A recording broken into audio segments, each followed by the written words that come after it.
मैं आपको बताना चाहूंगा कि हर सोमवार को शिवरात्रि का व्रत क्यों किया जाता है। कि एक सेठ साहूकार था, आप थोड़ा ध्यान से सुनेंगे कि एक साहूकार था, उसके धन की कोई कमी नहीं थी, लेकिन उसके पुत्र नहीं था और वो हमेशा सोमवार का व्रत करता था और भगवान शिव की पूजा अर्चना और आराधना करता था और उसी में ही दिन रात वो लगा रहता था। ऐसे में पार्वती ने भगवान शिव से कहा कि महाराज, हे पतिदेव, ये सेठ है जो कब से आपकी आराधना में लगा हुआ है, ऐसे में आप इनकी मनोकामना को पूर्ण कर दे। तो भगवान शिव जी कहते हैं कि इस जीवन के अंदर जो व्यक्ति जैसा कर्म करता है वैसा ही फल भोगता है। फिर भी पार्वती ने उनसे बार बार अनुनय किया, विनय किया, निवेदन किया कि इसकी मनोकामना को आप पूर्ण कर दो।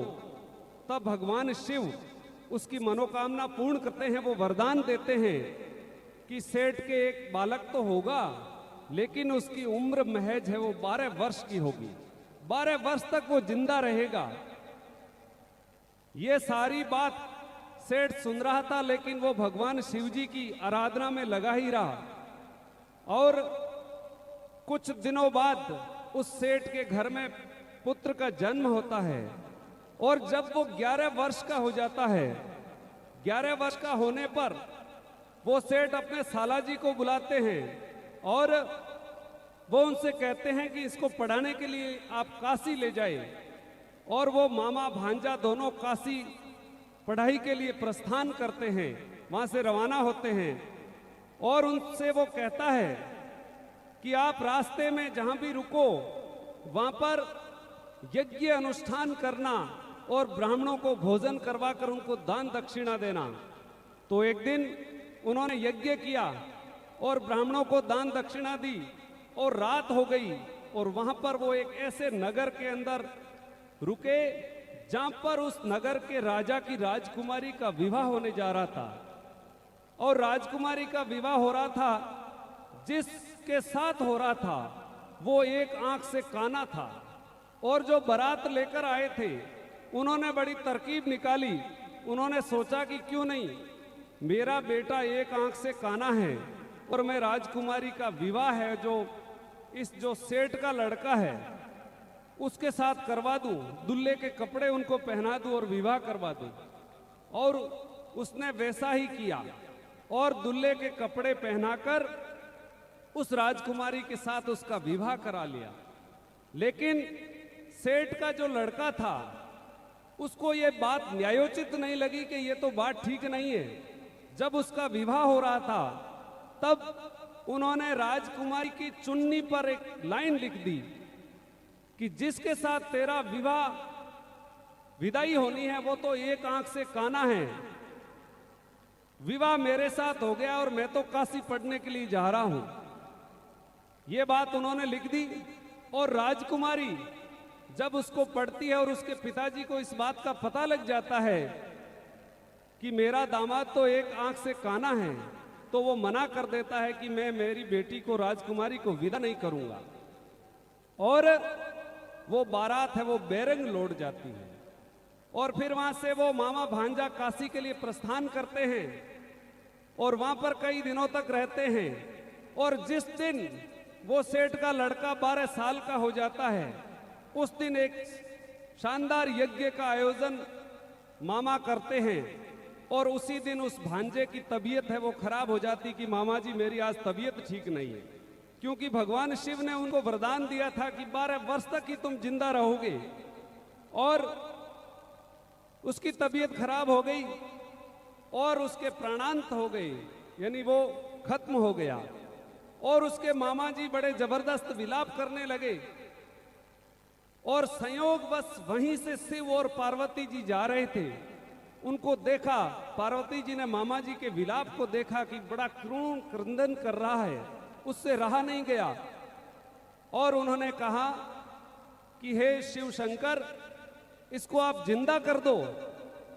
और ये वही लड़का है जिन्होंने आपने 12 साल की उम्र का वरदान दिया था, और भगवान शिव उसको है वो वरदान देते हैं और एक बार फिर से उस बालक को जिंदा कर देते हैं। और फिर वही मामा भांजा शिक्षा पूरी होने के बाद वापस घर की ओर प्रस्थान करते हैं, तो वापस रास्ते में उसी नगर के अंदर आकर रुकते हैं। जब इस बात का पता राजकुमारी के पिताजी को लगता है कि ये वही लड़का है जिसकी शादी मेरी बेटी के साथ हुई थी, और वो उनकी सेवा चाकरी करते हैं और ससम्मान अपनी बेटी राजकुमारी को उस बालक के साथ विदा करते हैं।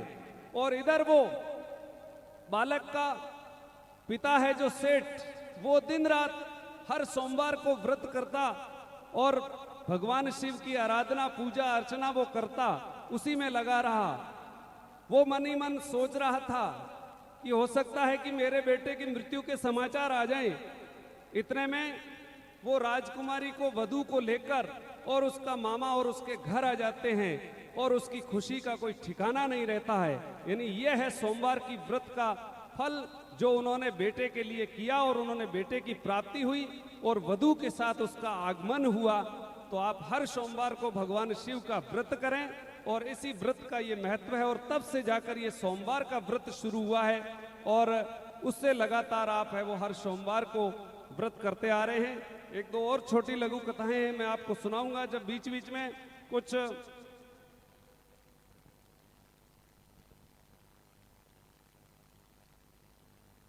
200 रुपए पूनमा राम जी, पीरा राम जी डारा, जिन्होंने ढोलक मास्टर को दिए हैं। बहुत ही सुंदर ढोलक बजा रहे हैं, एक बार जोरदार इनके लिए भी तालियां हो जाए। और हमारे पेड़ वाले भैया भी नाराज हो जाएंगे, नहीं तो इनके लिए भी एक बार जोरदार तालियां बजा दें। ये भी बहुत ही अच्छा पेड़ बजा रहे हैं, बहुत ही सुंदर। और 100 रुपए सुनील जी, हरलाल जी साहू धोरानी, और 200 रुपए रामा राम जी, रूपा जी सुतार, ये रेखा सुतार को दिए गए हैं। बहुत बहुत धन्यवाद आपका। और इस यात्रा को आगे बढ़ाते हैं उससे पहले हमारे आग्रह पर आप इतनी बड़ी संख्या में अच्छे अच्छे कलाकार, आज के दिन तो सब जगह सब गांव में जागरण हो रही है, ऐसे में कलाकार तो 15 दिन पहले ही बुक हो जाते हैं, लेकिन आप सब ने हमारे आग्रह को स्वीकार किया और इस संगीत का जादुई संसार रचने के लिए आप सुंदर भजनों की प्रस्तुतियां दे रहे हैं। तो आयोजन समिति ने आप सबका सम्मान करने का निर्णय लिया है। तो हमारे बीच बालू राम जी सियाक, जो बहुत ही अच्छे जाने माने कलाकार हैं, आपका अभिनंदन करने के लिए भगवान शिव भोलेनाथ की तस्वीर भेंट कर अभिनंदन करने के लिए मैं आमंत्रित करूंगा सरपंच ग्राम पंचायत डावल ममता देवी। अगर यहाँ उपस्थित नहीं है तो उनके कोई प्रतिनिधि या उप सरपंच यहाँ उपस्थित है तो उनको आमंत्रित करूंगा। बालूराम जी का आप अभिनंदन करें तस्वीर भेंट कर। उप सरपंच जी नहीं है तो उनके प्रतिनिधि। और रेखा सुतार का अभिनंदन करने के लिए मैं आग्रह करूंगा रामा राम जी सुतार से। और कमलेश जी पवार जो कलाकार हैं उनका अभिनंदन करने के लिए मैं आग्रह करूंगा अनिल जी पवार से। और महावीर सिमर का स्वागत करने के लिए मैं निवेदन करूंगा घेवर चंद जी पीटीआई। और राहुल जो कलाकार हैं उनका अभिनंदन करने के लिए सवाई सोनी। और ऑर्गन मास्टर का अभिनंदन करने के लिए शैतान वरिंगाराम जी साहू। और तबला वादक का अभिनंदन करने के लिए भगराज जी सुथार। और ढोलक मास्टर का अभिनंदन करने के लिए कमलेश जी सुथार। शीघ्र सभी मंच पे आए, कलाकारों का हम सम्मान करेंगे।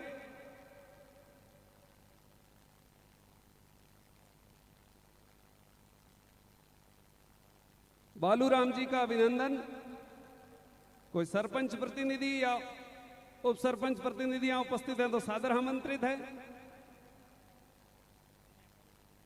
सरपंच प्रतिनिधि दिनेश यहां उपस्थित हैं।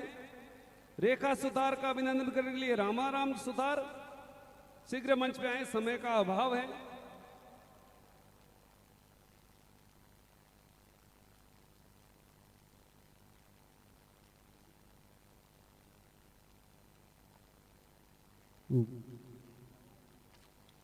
दे दो ये आयोजन समिति पूरी आ जाए आप साथ में और सब सामूहिक रूप से दे दो, सामूहिक रूप से सम्मान कर दो। पिछले काफी दिनों से आप मेहनत कर रहे हैं।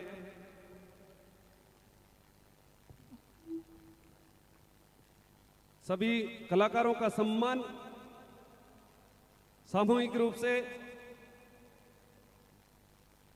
यहाँ की आयोजन समिति की ओर से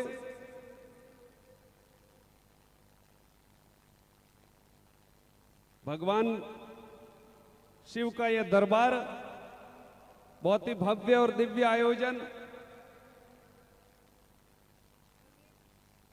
अनिल पवार को मैं आमंत्रित करूंगा, वे आए।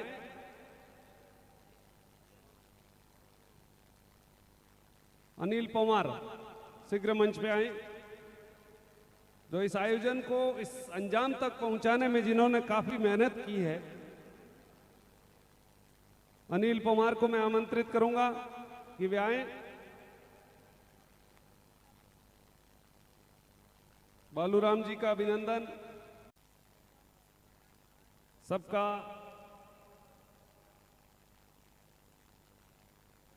सम्मान, कलाकारों का, आप सभी ने हमारे आग्रह को स्वीकार किया।